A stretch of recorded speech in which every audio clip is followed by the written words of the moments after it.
오늘은 말세복음 12장 46절에서 50절 말씀. 오늘 제목은 누가 내 형제여 자매냐 이렇게 이제 합니다. 우리는 이 세상에 태어나 우리 가족이 다 형제고 자매다고 생각하죠. 오늘 본문을 통하여 과연 누가 내 형제고 자매인지를 여러분들에게 답을 주는 시간이 될 것입니다. 이 세상은 모든 사람들이 평화를 원합니다. 그런데 이 세상에는 평화를 이룰 수 없다는 것입니다. 그래서 지속적으로 전쟁을 거듭한 세상이 지금까지의 세상입니다.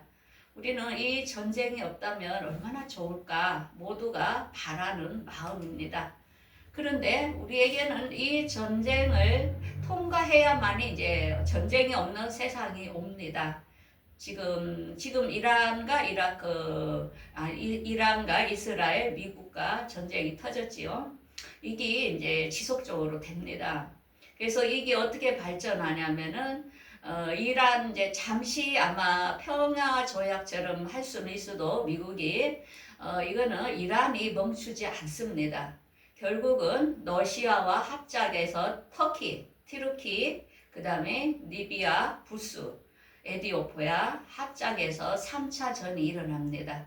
그래서 이게 앞으로 크게 터지기 때문에 이 지역의 3분의 1이 죽는 것을 우리가 목격하게 될 겁니다. 그래서 이 전쟁 다음에 온 세계가 혼란하기 때문에 우리가 모든 물건이 없고 식량이 없고 이러기 때문에 국가에 의존해야 되는 시스템으로 가게 됩니다.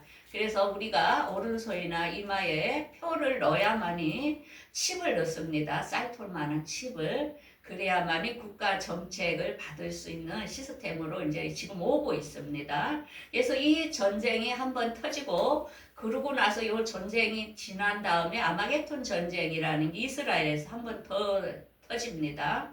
이게 이제 마지막 전쟁인데 그러고 나서 이 땅에는 이제 천년왕국, 천년의 살기 좋은 시대가 진행되다가 마지막에 천년왕국 끝자락에 그때 전쟁이 한번 치르면서 하나님께서 그때 사람을 구별을 할 계획이 지금 앞으로의 진행 상태를 하나님은 성경에 이미 예언을 다 해 놓았습니다. 자, 그러면 우리가 하나님께서는 왜 이런 세상을 우리에게 만들었을까? 우리는 성경을 역사를 통으로 볼 줄 압니다. 우리가 학교에서 배우는 세계사 이런 거는 한국사는 단막적으로 우리가 배웁니다. 근데 성경은 광범위하게 인류 최초부터 시작한 것을 우리에게 다 알려주고 있는 것입니다. 그래서 학문은 신학을 넘을 수가 없다는 거죠. 우리의 인류 최초의 조상은 아담이었죠. 근데 아담이 에덴 동산에서 나와서 지구 땅에 시작한 시기가 신석기 시대였습니다. 그때부터 농경 시대죠, 신석기가. 그때부터 이제 아기를 낳도록 하나님께서 허락했죠, 아담이. 그러면서 아담에게 가인과 아벨이라는 두 아이를 낳았습니다. 그런데 이 두 형제인데 어떻습니까? 가인이 아벨이 하나님께서 양으로 제사를 드리고 아벨 거는 받고 가인은 곡식으로 제사를 드렸는데 하나님이 가인 거는 안 받았습니다. 그래가지고 가인이 화가 나가지고 동생을 죽여버렸지요. 그래서 최초부터 이 마귀의 씨와 그 하나님을 따르는 씨가 두 개가 공존을 했다는 것입니다. 그러면서 이 아벨 죽은 다음에 셋이라는 자녀를 하나님께서 하나를 더 주었죠. 그래서 이 셋을 통하여 의인들의 계보가 이렇게 나온 것을 성경에 이렇게 진열을 해놨습니다. 그러면서 가인의 자손들은 나이가 없습니다. 왜? 그들은 죽을 영혼들. 이들은 마귀에게 속한 자녀라 하나님께서 나이를 표시를 안 해놓고 그 자녀들이 인류에 번식하면서 계속 악한 일을 했던 것을 알 수 있습니다. 그래서 우리가 잘 아는 노아의 물의 심판을 알지요. 노아 때 이제 그동안에 인류가 자라면서 너무 제약이 심하다 보니까 하나님께서 노아 8식구만 놔놓고 모두 다 물로 심판했던 사건을 우리가 알 수 있습니다. 그래서 지금 우리가 터키에 가면은 거기 아라랏산에 이 배가 정착되었다. 성경에는 아라랏산에 멈췄다. 이렇게 나옵니다. 그래서 거기가 터키에 있습니다. 그 지형이. 그래서 이때 이제 노아 8식구로 통하여 또 노아의 3명의 자녀가 있었죠. 그 중에서 야벳, 함, 셋이었는데 이 3명의 자녀로 통하여 인류가 또 번성이 되었습니다. 자, 그러면 우리 아시아계 우리는 누구의 조상일까? 그는 이제 노아의 아들 중에 셈이라는 아들로 통하여 우리가 그 밑으로 나오는데 그 아들 중에 아르박사라는 아들이 있었어요. 그 아들의 밑에 욥단이라는 자녀가 있었는데 그 욥단이 어떻게 창세기에 이렇게 나옵니다. 욥단의 거주지가 메사로부터 스발과 길의 동편 산이라고 말씀했습니다. 이게 어디냐면은 저 화면에 보면은 아시아 쪽으로 셈의 후손들 보라색으로 된 데가 셈의 자손들이 흩어졌던 지역이고 지금 우리가 러시아라든지 유럽 쪽에는 누구 야벳 그 아들이 번석지고 그 다음에 그 아프리카 쪽으로는 이제 함의 후손들이 그 밑으로 이렇게 퍼진 지형이 나오고 있습니다. 어쨌든 다 하나의 조상한테서 이렇게 퍼져 나온 거죠. 그런데 여기서 셈의 자손 중에 아브라함이라는 사람을 하나님이 불렀습니다. 지금의 이라크 지역에 살았던 사람이 아브라함입니다. 그래서 이스라엘 민족을 히브리인이라 합니다. 왜? 티브리스, 유브라데스 강을 건너서 이스라엘로 왔기 때문에 강 건너온 민족이라 해서 히브리인 이렇게 말합니다. 그래서 아브라함을 하나님이 택해가지고 그를 갖다가 이제 그 가나안 땅으로 지금의 이스라엘 땅으로 가도록 이제 했습니다. 그러면서 이제 하나님께서 아브라함을 75세 때 불렀는데 하나님께서 이제 너에게 자녀가 있을 거라고 했는데 아내는 65, 아브라함은 75. 그런데 15년이 흘러도 자녀가 안 나는 거예요. 그러니까 아브라함이 마음이 너무 급한 거예요. 그래서 그 아내 사라가 뭐라 했냐면은 그 사라의 몸종 하갈이 있었는데 그 여인으로 통하여 자녀를 보세요. 하나님께서 나는 아이를 못 나니까 하나님 그 여인에게 나라는 것 같다고. 그래가 아브라함이 그 하갈이라는 여인 사라 본처의 종하고 그하고 같이 동침을 하여 이스마엘이라는 자녀를 낳은 것입니다. 그래서 이 이스마엘은 어떻게 나오냐면은 그는 들나귀 같으리니 그의 손이 그를 치면 그가 모든 형제와 향하여 살리라. 그러니까 굉장히 강하고 그런 이제 이스라엘의 후예였어요. 그래서 그 이스마엘의 후예 자손들이 나오는데 이들이 어디에 거주했는가면은 지금의 사우디아라비아 이라크 쪽으로, 그쪽으로 이렇게 분포되어 있었습니다. 그 아브라함의 이게 첫 번째 아들이죠. 몸종에서 난 아들. 그 다음에 이제 아브라함의 본처에서 난 아이가 이삭입니다. 그 이삭이 누구냐? 사라죠. 사라가 임신해가지고 이삭을 이제 언제 90살에 낳죠. 아브라함은 100살이었습니다. 그래서 하나님께서는 이 이삭으로 내 대를 잇겠다. 하나님은 뭐 이렇게 후처고 본처고 떠나서 하나님은 본처를 중심으로 대를 이어가지 아무나 잇지는 않습니다. 근데 그 이삭에게 에서와 야곱이라는 두 자녀를 낳았는데 여기에서 또 비극이 시작이 됩니다. 그 장남 에서는 굉장히 사랑을 잘하고 남성스러웠어요. 그래서 그는 날마다 밖에 가서 짐승을 잡아오고 이렇게 했는데 그 동생, 이게 두 쌍둥이 형제지요. 이 동생 야곱은 집에서 팥죽을 끓여가지고 엄마하고 아주 친했어요. 그러니까 집안에 엄마하고 잘 노는 사람이 모두 한가득 챙겨오거든요. 왜냐면 여자들이 더 힘이 있기 때문에. 그래갖고 이 야곱하고 리브가 엄마하고 짝짝이가 해가지고 이제 있는데 그 팥죽을 끓여놨는데 에서가 사냥하고 오니까 너무 배가 고팠어요. 그래서 그 팥죽을 좀 나한테 좀 주라 하니까 이 야곱이 그때 깨를 부려요. 그냥 형이니까 주도 되는데 형의 장자권을 나한테 좀 팔아라. 그러니까 에서는 배가 너무 고프니까 생각 없이 그래 네가 가져. 이 장자라는 것은 재산을 물려받고 신앙의 유산을 물려받는 아주 큰 그 영광인데 에서는 너무 생각 없이 팔아버린 거예요. 야곱에게. 근데 이제 그 에서의 후의 자손들이 에돔이죠. 에돔이 어디에서 거처를 했냐면은 지금의 그 우리가 요르단 지역 있죠. 우리가 이스라엘 여행 가면은 그 페트라 쪽에 보면은 그쪽에 이제 에돔 자손들이 거주했어요. 그래서 지금의 이스라엘 땅은 그때의 가나안 땅인데 이 땅은 하나님이 야곱의 자손들에게 준대요. 그래서 지금도 이스라엘이 거기를 버티고 있는 거예요. 안 나가려고. 왜? 그게 우리 조상 거 우리 거다. 이제 이렇게 막 어기고 있지요.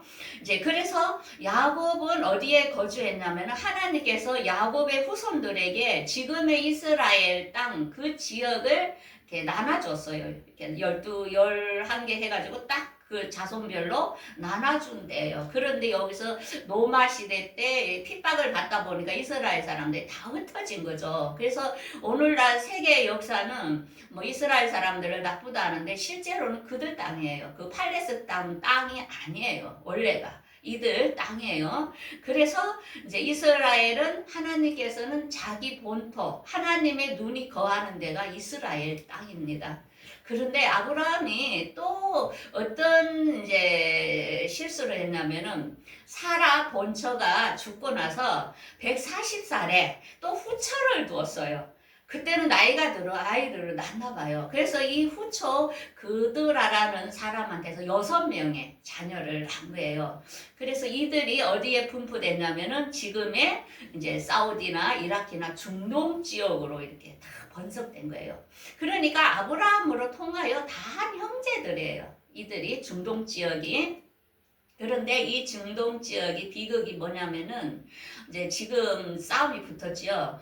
근데 그 이란이라는 곳은 뭐냐면은 마호메트가 그 AD 600년 그 경에 어떤 그게 한마디로 기도를 하다가 어떤 계시를 받았는데 그게 이제 천사로 통하여 계시를 받았다는데 그 교리가 기독교 교리와 율법과 이렇게 짬뽕이 돼가지고 올바르게 계시가 안 나왔는데 그거를 종교를 만드는 거예요. 그래서 이란은 그 전쟁을 하면서 자기들이 죽는 것이 영광으로 보는 거예요. 그래서 끝까지 싸우는 거예요. 죽기 살기로. 왜? 자기들은 이렇게 해서 죽으면 순교라고 보는 거예요. 그래서 이 신앙이라는 것은 너무 무서운 거예요. 한번 잘못 꼽히면은 절대로 안 벗어나는 거예요. 그래서 이란은 멈추지 않는 거예요. 그런데 하나님께서 이란 이 악의 세력들 그리고 이들이 중동 지역의 사람들이 예수님이 오셨을 때에 십자가에 못 박으라고 했던 자손들인 거예요. 그래서 그 피를 뭐라 했어요? 예수님을 못 받게 한 그 피를 누가 당할래? 빌라도가 하니까 우리 후손에게 돌리세요 이랬잖아요.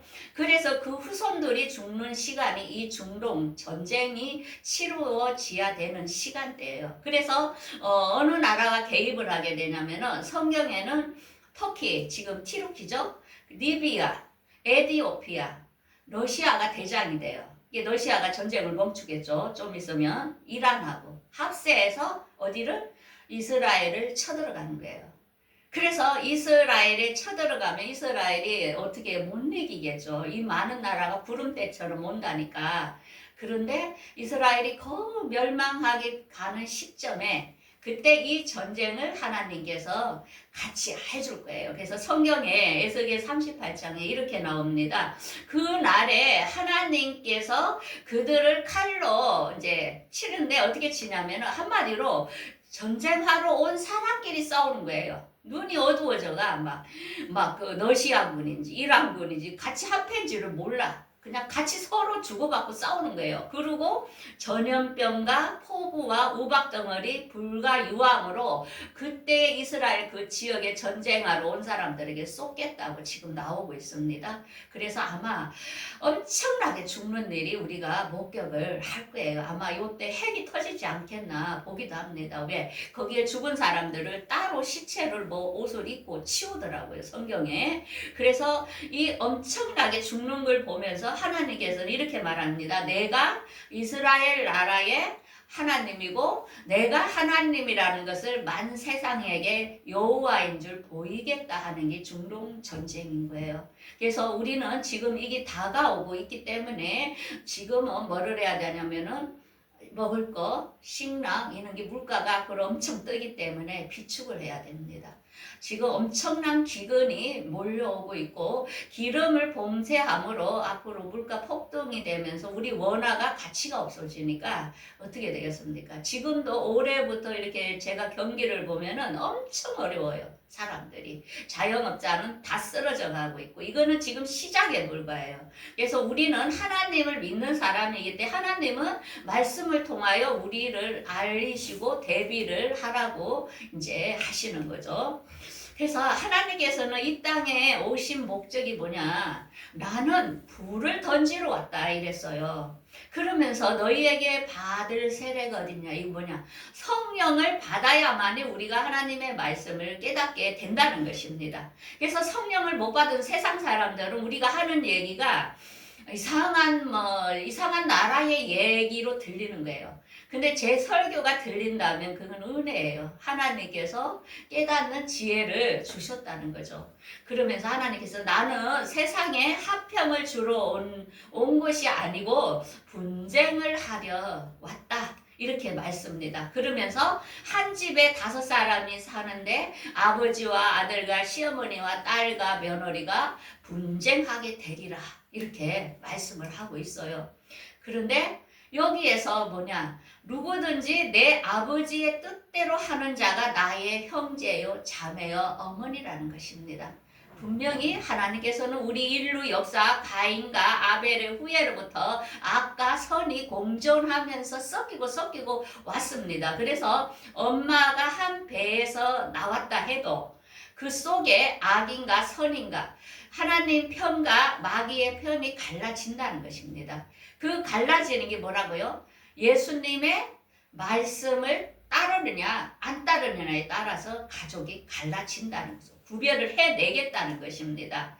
그래서 하나님께서는 이렇게 말씀하십니다. 나를 사랑하는 자들이 나의 사랑을 입으며 나를 간절히 찾는 자가 나를 만날 것이라 합니다. 그래서 하나님은 자기를 사랑하고 자기를 만나려 하는 자에게 만나 주겠다는 것입니다. 제가 이제 그 우연히 우리 서서방 어머니 그걸 봤어요. 그 카톡에 올라온 거. 그 애가 작은데 막 절에서 절을 하더라고요. 그래서 마음이 너무 아팠어요. 자녀는 부모가 하는 걸 그대로 보고 큽니다. 그러면서 내가 우리 서서방이 예배를 오늘 들으니까 눈물이 나와요. 왜? 제가 주희하고 결혼할 때 뭐라 했냐면 하나님이 택한 사람이 아이랑 우리 집에 보내지 말라고. 하나님 저절로 떨어지게 해주세요. 이렇게 기도를 했거든요. 근데 이제 하나님이 택했나 봐. 그래가 끝까지 그 결혼까지 하고 오늘 예배까지 드리는데 내가 정말로 이거는 인력으로 안 되는 거예요. 하나님께서 택해줘야 하나님을 믿을 수가 있지 같은 형제라도 누가 마귀 쪽으로 택하느냐 하나님께 붙느냐에 따라서 내 영혼이 완전히 갈라진다는 거. 이거는 엄청난 현실이기 때문에 그걸 아는 사람은 마음이 아픈 거예요. 그래서 하나님께서는 이렇게 말씀하셨죠. 다른 이로서는 구원을 얻을 수 없나니 천하 사람 중에 구원을 받은 만한 다른 이름은 우리에게 준 일이 없다는 것입니다. 누구이에? 예수님 밖에. 예수님 조건은 착하게 살았느냐 악하게 살았느냐를 보는 게 아니라는 것입니다. 이렇게 말하죠. 영생은 진실로 너희에게 이르노니 내 말을 듣고 또 나 보내신 이를 믿는 자는 영생을 얻고 심판에 이르지 아니하나니 사망에서 생명으로 옮겼느니라. 우리 장로님도 아까 그 찬송 뭐 너는 내 아들이라 그거 하면 눈물 날 거예요. 우리 장로님도 예수 안 믿겠다고 얼마나 버틴 사람인데. 그죠? 정말 누나가 20년을 기도했지. 그죠? 그 돌아가신 누나가 너무 우리 장로님 집에 남미 호랑교 믿었던 집이에요. 그 엄마부터 완전히 무당이 2명이나 왔던 그런 집이에요. 그러니까 그 누나가 목사 사모가 되면서 가족을 위하여 기도했는데 그래도 2명 건졌네. 장로님하고 여동생하고 둘이 예수 믿게 됐네. 그러니까 한 형제라도 우리가 다 가둘 수 없다는 거죠. 이 택한 사람이 따로 있다는 겁니다. 그런데 이들은 이 세상에서의 가족뿐만 아니고 우리에게는 영원한 새하늘과 새 땅이 그게 진짜 우리가 가야 할 곳이에요. 그래서 이 새하늘과 새 땅을 우리가 말하는 천국을 말하는 거죠. 그것은 어떤 것이냐면 그거는 하나님께서 사람들과 함께하고 하나님의 백성이 되면 모든 눈물을 그 눈에서 씻어주시고 사망이 없고 애통하고 아픈 것이 없다는 것입니다. 그래서 우리가 지금 이 세상은 잠시 우리가 100년이면 100년 머물다 가는 곳이에요. 우리가 갈 곳이 영원한 이곳이 있다는 것입니다. 그런데 없다고 준비 안 했으면 어떡할까요? 그 사람은 영원한 지옥을 간다는 것입니다. 이게 우리가 준비를 해놓고 없는 거하고 있는 거하고 차이가 엄청나다는 거죠. 근데 하나님께서는 우리를 만든 목적이 이 나라를 주기 위한 건데 우리는 이 세상의 시민권이 이 세상에 있는 게 아니고 우리는 영원한 하늘나라에 우리 시민권이 있다는 것입니다. 우리 이번에 이제 그 도민들 10만 원 나왔죠. 근데 우리 서연이가 돈을 10만 원 받았잖아요. 그러니까 우리 며느리가 하는 말 서연이도 주더라요. 이제 그러더라고요. 근데 우리 며느리는 지금 못 받고 있죠. 베트남에 있으니까. 그래서 이제 그쪽에 인터넷이고 뭐가 이런 게 잘 안 터지니까 정보를 보기가 굉장히 어려워요. 우리 한국하고 좀 틀리더라고요. 그래서 서연이는 한국 사람으로 태어났다는 것 자체로 그냥 혜택을 받는 거예요. 우리가 한국의 시민권을 가졌다는 게 이거 엄청난 거예요. 그런데 우리는 하늘나라의 시민권을 우리가 받았다는 거. 이거는요, 세상 사람들이 말할 수 없는 거예요. 이거는 어떤 걸로. 정말로 그래요, 저도. 그래서 저도 그래요. 나중에 내 자녀들에게는 내가 나중에 유산을 이렇게 주려고 생각을 하는 거예요. 왜? 내 자녀이기 때문에. 하나님도 마찬가지예요. 우리가 하나님의 자녀이기 때문에 하늘나라를 이렇게 예배해 놓고 기다리고 계시는 거예요. 너희들 이 세상이 고생이 끝이 아니다. 이 나라가 있다. 내가 너를 위하여 이 엄청난 걸 준비하고 있으니까 잘 오라. 이 나를 구원받는 건 성경 말씀에 다 있으니까 말씀을 보고 나를 믿고 나를 찾으라. 그러면 내가 너를 구해 주겠다. 하나님은 우리 인간하고 틀려요. 배반도 안 하고 자기의 말한 것을 그대로 지킨다는 거죠. 우리는 그런 하나님이 우리의 아버지가 된다는 것입니다. 그래서 우리는 시민권은 우리가 이 한국 시민권도 있지만은 하늘나라 시민권도 같이 가지고 있어요. 그래서 우리가 그 나라를 향하여 더욱더 감사하고 기뻐하고 세상에서 실패하고 낙심되더라도 일어나면 됩니다. 왜? 우리 아버지 계시니까. 그래서 일주일도 여러분들 그 자신감 있게 또 일주일을 살아가기를 바라겠습니다. 기도하겠습니다.